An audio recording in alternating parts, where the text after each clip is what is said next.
Hello, welcome back to my YouTube channel, and today I thought we would talk about the Clemson Tigers and their big acquisition of Garrett Riley, the brother of Lincoln Riley, famous obviously for being one of the best offensive minds in college football and the head coach of the USC Trojans. Garrett Riley he was the offensive coordinator for TCU. A lot of people thought he did a lot with not nearly as much as he will have at Clemson, but he was one of the top coordinator hires for the year. A lot of teams were looking for him, and he decided to go over to Death Valley and the Clemson Tigers. So this was shocking on a few levels. One, because maybe he could have gotten a head coaching job at a smaller school or tried to stay and build on what he has at TCU, but he decided to ultimately leave and join Clemson. What's more shocking is that Dabo Swinney, put aside his ego, but most people didn't think he would do. I think he would have eventually. And he made the decision to hire one of the better minds in football. And that was interesting to say the least. Now, looking on to 2023, Clemson does bring a lot back.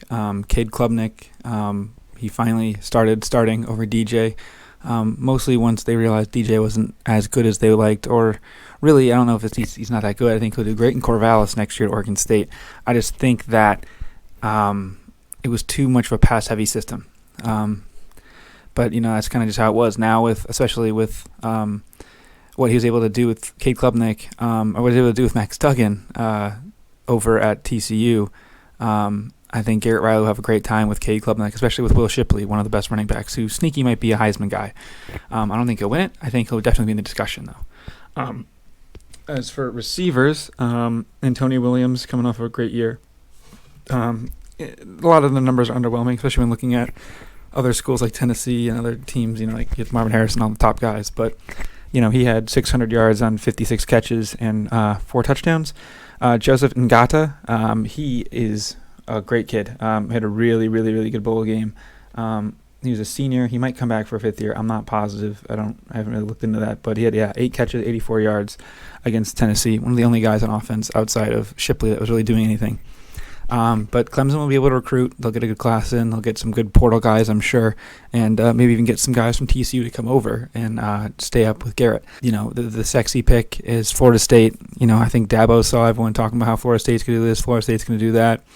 And then he saw, with Jordan Travis getting good better and then bringing in some other guys having great success this year, being the top transfer portal class. And I think he's like, hey, I got to make a move. And he decided to bring in Lincoln Riley's brother, Garrett. And that was probably going to be a big difference in what happens and makes them better. Because obviously they had a pretty bad last 2 seasons with their few coordinators leaving. And ever since Trevor Lawrence left, right, they've been kind of struggling for an identity.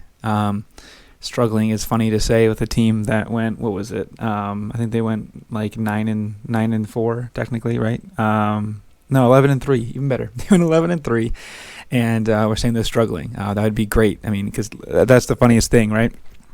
They went 11-3 and had their worst season in half a decade, and Tennessee went 11-2 and it was their best season. It's just kind of funny how that all works out.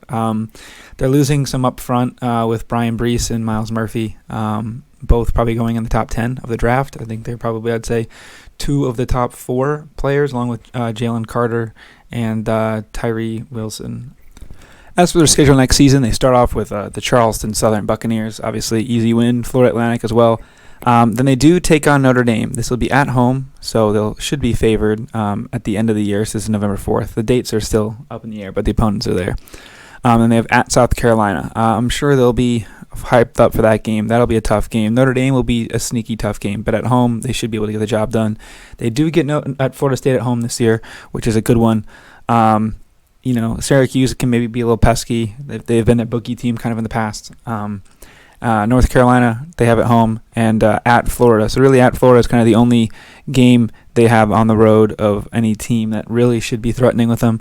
I know Duke's been doing a lot, but it's going to take a lot for me to get to the point where it's like, hey, is Duke really a threat in college football, and are they going to beat an established power such as Clemson? Probably not, right? So I'm really looking forward to Clemson. I think that they could definitely go 11-1 in the regular season, if not 12-0, and then probably get a rematch against, I would probably imagine, Florida State in the championship game. But who knows? I think it's going to be very interesting, a good season. I have them in my playoff projected right now, along with Michigan and probably LSU. I'll be doing a video on Michigan and LSU soon. Obviously, there's a bit surrounding Michigan at the moment, so I cannot make an official video, but they're getting a lot of guys back. But hey, this is a Clemson video.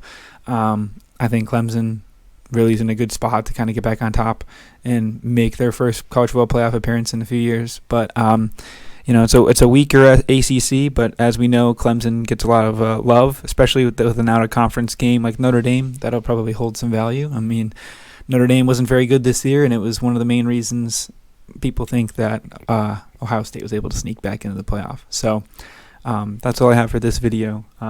I do like Clemson. I know I'll get yelled at for that because, the cult of Dabo. You can say it's a cult of Dabo and still be a fan of him. I think I like what they're doing.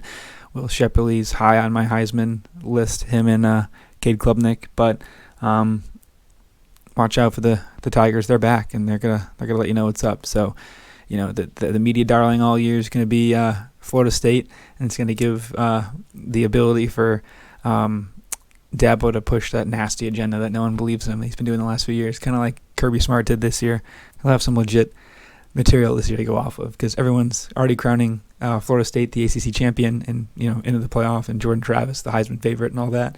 Dabo's going to be able to post that on his weight rooms and get some extra reps and some more PRs for his guys in the offseason, and that work will pay off in August through, hopefully for them, January. But we'll see how that all folds out. Thank you all for all the support. Up to, I believe, 39 or 40 subscribers, so that's incredible. Really appreciate the support. Hopefully we're trying to get monetized, reach 1,000 subscribers by the end of the year. And thank you for watching. Like and share, subscribe. Thank you for all the support, and appreciate you guys. Thanks.